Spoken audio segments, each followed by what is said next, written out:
അവരുടെ യാത്രയ്ക്കിടയിൽ സൂര്യന്റെ കത്തുന്ന ചൂട് അവർ കേൾക്കാതിരിക്കാനായി കരുണാമയനായ അല്ലാഹു സുബ്ഹാനഹു വ തആല മേഘങ്ങളെ കൊണ്ട് അവർ പോകുന്നിടത്തെല്ലാം തണൽ നൽകി. മരുഭൂമിയിലൂടെ യാത്ര ചെയ്യുമ്പോൾ അവർക്ക് ഭക്ഷണം കണ്ടെത്തുക അസാധ്യമാണ്. ആളുകൾക്ക് വിശപ്പ് കാരണം ക്ഷമ നശിച്ചു. അവർ പ്രവാചകനോട് എന്തെങ്കിലും ചെയ്യാൻ ആവശ്യപ്പെട്ടു. പ്രവാചകൻ തങ്ങളുടെ സഹായകനായ അല്ലാഹുവിനോട് പ്രാർത്ഥിച്ചു. എന്തൊരത്ഭുതം! അല്ലാഹു സുബ്ഹാനഹു വ തആല അവർക്ക് വേണ്ട ഭക്ഷണം ആകാശത്തു നിന്നും മഴ പോലെ അവർക്ക് എത്തിച്ചു കൊടുത്തു. ഇതാണ് മന്ന എന്നറിയപ്പെട്ടത്. ഈ ഭക്ഷണം കഴിച്ച് ജനങ്ങൾ മടുത്തപ്പോൾ അവർ പ്രവാചകനോട് മാംസാഹാരം ആവശ്യപ്പെട്ടു. പ്രവാചകൻ വീണ്ടും അല്ലാഹുവിനോട് പ്രാർത്ഥിച്ചു. അല്ലാഹു അവരിലേക്ക് പക്ഷികളെ അയക്കുകയും ആളുകൾ അതിനെ പിടിച്ച് വേവിച്ച് കഴിക്കുകയും ചെയ്തു. തീർച്ചയായും അവർ അല്ലാഹുവിനാൽ അനുഗ്രഹിക്കപ്പെട്ടവരാണ്. കുറെ ദിവസങ്ങൾ അല്ലാഹുവിന്റെ സംരക്ഷണത്തിലായിരുന്നു. പിന്നീട് ജനങ്ങൾക്ക് ദാഹിക്കാൻ തുടങ്ങി. പ്രവാചകൻ വീണ്ടും അല്ലാഹുവിനോട് പ്രാർത്ഥിക്കാൻ തുടങ്ങി. കരുണാമയനായ അല്ലാഹു പ്രവാചകന്റെ പ്രാർത്ഥന കേട്ടു. എന്നിട്ട് മൂസ നബിയോട് തന്റെ കയ്യിലുള്ള വടി കൊണ്ട് ഒരു പാറയിൽ അടിക്കാൻ പറഞ്ഞു. അദ്ദേഹം അങ്ങനെ ചെയ്തപ്പോൾ പാറയിൽ നിന്നും വെള്ളം പുറത്തേക്ക് ഒഴുകാൻ തുടങ്ങി. ആ പാറയുടെ 12 ഭാഗത്തു നിന്നുമായിരുന്നു വെള്ളം വന്നുകൊണ്ടിരുന്നത്. അത് 12 ഗോത്രക്കാർക്ക് വേണ്ടിയായിരുന്നു. അവർക്കിടയിൽ ഒരു തർക്കമുണ്ടാകാതിരിക്കാനായിരുന്നു അല്ലാഹു സുബ്ഹാനഹു വ തആല അങ്ങനെ ചെയ്തത്. തങ്ങൾക്ക് ആവശ്യമുള്ളതെല്ലാം ലഭിച്ചുകൊണ്ടിരുന്നപ്പോൾ അവർ അഹങ്കാരികളായി മാറി. അവർ അല്ലാഹുവിനെ അനുസരിക്കാതിരിക്കുകയും ചെയ്തു. ദിവസങ്ങൾ കഴിയുന്തോറും അവർ ഓരോരുത്തരും പ്രവാചകനോട് പരാതി പറയാൻ തുടങ്ങി. അവർക്ക് യാത്ര ചെയ്ത് മടുത്തെന്നും അവർക്ക് തിരിച്ച് ഈജിപ്തിലേക്ക് തന്നെ പോവാനും പ്രവാചകനോട് ആവശ്യപ്പെട്ടു. അവസാനം അവർ പ്രവാചകനെ ചോദ്യം ചെയ്യാൻ തുടങ്ങി. കുറച്ചുനാൾ മുമ്പ് വരെ ഈജിപ്തിൽ ഫിർഔനിന്റെ അടിമകളായിരുന്നതും അല്ലാഹുവിന്റെ അനുഗ്രഹത്താൽ അവിടെ നിന്ന് രക്ഷപ്പെട്ടതുമെല്ലാം ജനങ്ങൾ മറന്നുപോയി. ഇതിൽ പ്രവാചകന് വളരെയധികം വിഷമം തോന്നി. മാസങ്ങൾ സഞ്ചരിച്ചതിനു ശേഷം അവസാനം അവർ സീനാ പർവ്വതത്തിന്റെ താഴ്വാരത്തിലെത്തി. ഈജിപ്തിലേക്ക് പോകുന്ന വഴി പ്രവാചകനോട് അല്ലാഹു സംസാരിച്ച സ്ഥലമായിരുന്നു അത്. അവിടെ എത്തിയപ്പോൾ പ്രവാചകൻ അവരോട് അദ്ദേഹം മടങ്ങി വരുന്നതുവരെ അവിടെ നിൽക്കാൻ പറഞ്ഞിട്ട് മലമുകളിലേക്ക് പോയി. പ്രവാചകൻ മടങ്ങി വരുന്നതുവരെയുള്ള ഉത്തരവാദിത്തങ്ങൾ തന്റെ സഹോദരൻ ഹാറൂണിനെ ഏൽപ്പിച്ചു. പിന്നീട് പ്രവാചകൻ മലമുകളിൽ കയറി. അത് വളരെ ബുദ്ധിമുട്ടേറിയതായിരുന്നു. അദ്ദേഹം പർവ്വതത്തിന്റെ മുകളിലെത്തിയപ്പോൾ അന്ന് കണ്ട അതേ തീ അവിടെ ഇപ്പോഴും ഉണ്ടായിരുന്നു. അല്ലാഹു അദ്ദേഹത്തോട് സംസാരിച്ചു. അവിടെ വെച്ച് അദ്ദേഹത്തിന് ഇസ്രായേലിന്റെ ഭരണത്തിന് വേണ്ട നിയമങ്ങൾ ഒരു കല്ലിൽ രേഖപ്പെടുത്തിയ ഒരു ഫലകം നൽകി. അതെടുത്തുകൊണ്ട് തന്റെ ജനങ്ങളുടെ അടുത്തേക്ക് പോകുവാനും അതിൽ എഴുതിയതെല്ലാം കർശനമാക്കാനും അല്ലാഹു സുബ്ഹാനഹു വ തആല പ്രവാചകനോട് കൽപ്പിച്ചു. പ്രവാചകൻ പോയിട്ട് ഇപ്പോൾ കുറെ ദിവസങ്ങളായിരിക്കുന്നു. അവർക്ക് ക്ഷമ നശിക്കാൻ തുടങ്ങി. അവർ ഹാറൂൻ നബി അലൈഹിസ്സലാമയെ വഴക്ക് പറയാൻ തുടങ്ങി. അവർക്കിടയിൽ നിന്ന് സമരിയ എന്ന് പേരുള്ള ഒരാൾ മുന്നോട്ട് വന്നുകൊണ്ട് പറഞ്ഞു, മൂസ നമ്മളെ ഉപേക്ഷിച്ചു പോയി. ഇനി അവൻ മടങ്ങി വരികയില്ല. നമുക്ക് നമ്മുടെ ദൈവങ്ങളായ വിഗ്രഹങ്ങളോട് ആവശ്യപ്പെടാം. അതിന് നമ്മുടെ കയ്യിൽ വിഗ്രഹങ്ങളൊന്നും ഇല്ലല്ലോ. മറ്റൊരാൾ പറഞ്ഞു, നമുക്ക് ഒരു വിഗ്രഹത്തെ ഉണ്ടാക്കാം. സമരിയ പറഞ്ഞു, വീണ്ടും വിഗ്രഹങ്ങളെ ആരാധിച്ചാൽ അള്ളാഹുവിൽ നിന്നുണ്ടാകാൻ പോകുന്ന ശിക്ഷയെക്കുറിച്ച് അവർ താക്കീത് നൽകി. എന്നാൽ ജനങ്ങൾ അത് ചെവിക്കൊണ്ടില്ല. അവർ അവരുടെ പദ്ധതികളുമായി മുന്നോട്ടു പോയി.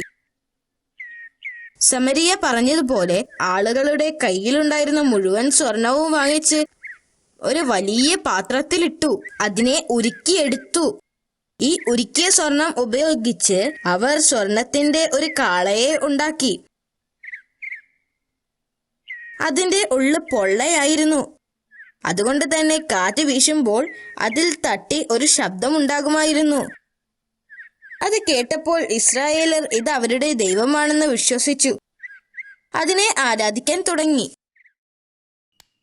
40 ദിവസങ്ങൾക്ക് ശേഷം മൂസാ നബി അലൈഹിസ്സലാം തിരിച്ചു വന്നു. അദ്ദേഹം ഇതാണ് കണ്ടത്. സ്ത്രീകളും പുരുഷന്മാരും കാളയുടെ പ്രതിമയ്ക്ക് ചുറ്റും നിന്ന് നൃത്തം കളിക്കുന്നതും അതിനെ ആരാധിക്കുന്നതുമാണ്. അദ്ദേഹത്തിന് ദേഷ്യവും വിഷമവും ഉണ്ടായി. അദ്ദേഹം ദേഷ്യത്തോടെ കയ്യിലുണ്ടായിരുന്ന ഗ്രന്ഥം തറയിലേക്കെറിഞ്ഞു. പ്രവാചകൻ തന്റെ സഹോദരന്റെ മുടിയിൽ പിടിച്ച് വലിച്ചുകൊണ്ട് ദേഷ്യത്തോടെ ചോദിച്ചു, എന്റെ അസാന്നിധ്യത്തിൽ ജനങ്ങളെ ശ്രദ്ധിക്കണമെന്ന് ഞാൻ നിന്നോട് പറഞ്ഞതല്ലേ? ഹാറൂൻ നബി അലൈഹിസ്സലാം തന്നെ വിടാൻ അപേക്ഷിച്ചുകൊണ്ട് സഹോദരനോട് പറഞ്ഞു, ഞാൻ അവരെ ഇതിൽ നിന്ന് പിന്തിരിപ്പിക്കാൻ ശ്രമിച്ചതാണ്. പക്ഷേ അവരാരും അത് ചെവിക്കൊണ്ടില്ല. മാത്രമല്ല എന്നെ കൊല്ലുമെന്ന് ഭീഷണിപ്പെടുത്തുകയും ചെയ്തു. അപ്പോൾ സമരി പ്രവാചകന്റെ അടുത്തേക്ക് വന്നുകൊണ്ട് പറഞ്ഞു, ഞാൻ നിങ്ങളുടെ കാൽപാദത്തിനടിയിൽ നിന്നും ഒരു നുള്ളു മണ്ണ് എടുക്കുകയാണ്. അത് ഞങ്ങളുണ്ടാക്കിയ ദൈവത്തിന്റെ മേൽ വിതറാനാണ്. ഇത് കേട്ടപ്പോൾ പ്രവാചകന് ദേഷ്യം വന്നു. പ്രവാചകന്റെ കൺമുന്നിൽ നിന്നും എങ്ങോട്ടെങ്കിലും മാറിപ്പോകാൻ സമരിയയോട് പ്രവാചകൻ ആവശ്യപ്പെട്ടു. നിങ്ങൾ ഇവിടുന്ന് പോവുക. നിങ്ങളുടെ ജീവിതം നിങ്ങൾ ഒറ്റയ്ക്ക് ജീവിക്കുക.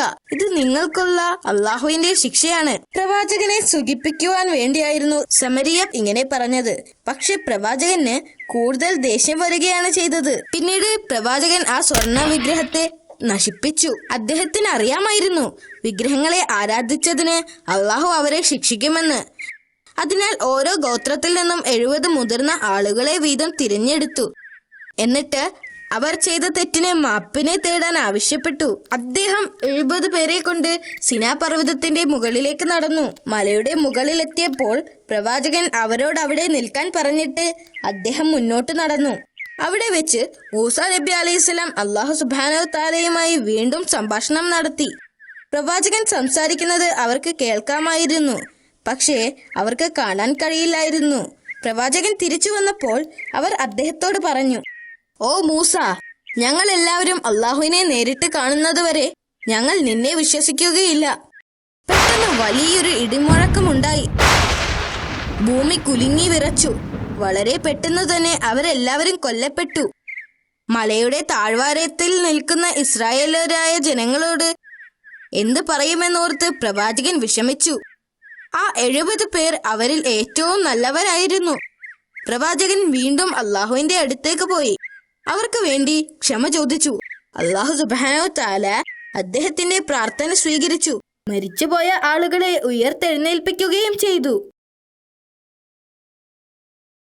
ഇസ്രായേലരിൽ കുറെ പേർ അള്ളാഹുവിന്റെ ആജ്ഞകളെ ധിക്കരിച്ചു. ജനങ്ങളുടെ അവഗണനയും നിഷേധവും കാരണം പ്രവാചകന് വളരെയധികം ബുദ്ധിമുട്ട് അനുഭവിക്കേണ്ടി വന്നു. അവർ ചെയ്ത പാപങ്ങൾ കാരണം അള്ളാഹു അവരെ ഒരിക്കലും കനാനിലേക്ക് എത്തിച്ചില്ല. മരുഭൂമിയിലൂടെ അലഞ്ഞു തിരിഞ്ഞ് ക്ഷീണിതനായ ഹാറൂൻ അലൈഹിസ്സലാം ധാരാളം ബുദ്ധിമുട്ടുകൾ അനുഭവിക്കേണ്ടി വന്നു. വർഷങ്ങളായുള്ള യാത്രക്കൊടുവിൽ അദ്ദേഹം വഫാത്തായി. മൂസാ നബിയുടെ മരണസമയം എത്തിയപ്പോൾ അള്ളാഹു മലക്കിനെ പ്രവാചകന്റെ അടുത്തേക്ക് അയച്ചു. മലക്ക് നബിയുടെ അടുത്തെത്തിയപ്പോൾ അദ്ദേഹം വിസമ്മതിച്ചു. അപ്പോൾ മലക്ക് അള്ളാഹുവിന്റെ അടുത്തേക്ക് മടങ്ങിപ്പോയി ചോദിച്ചു, മരിക്കാൻ ഇഷ്ടമില്ലാത്ത ഒരു അടിമയെ വിളിക്കാനാണോ എന്നെ അയച്ചത്? അള്ളാഹു മലക്കിനോട് പ്രവാചകന്റെ അടുത്തേക്ക് മടങ്ങിപ്പോകാൻ പറഞ്ഞു. എന്നിട്ട് അദ്ദേഹത്തോട് ഒരു കാളയുടെ പുറകിൽ കൈവെക്കുവാനും അദ്ദേഹത്തിന്റെ കയ്യിൽ പറ്റിയിരിക്കുന്ന രോമങ്ങളിൽ ഓരോ രോമത്തിനും 1 വർഷം വീതം ജീവിക്കാൻ അനുവദിച്ചിരിക്കുന്നു എന്ന് പറയാൻ ആവശ്യപ്പെട്ടു. മലക്ക് നബിയുടെ അടുത്ത് ചെന്ന് അള്ളാഹുവിന്റെ സന്ദേശം അറിയിച്ചു. അതിനുശേഷം എന്ത് സംഭവിക്കും? പ്രവാചകൻ ചോദിച്ചു.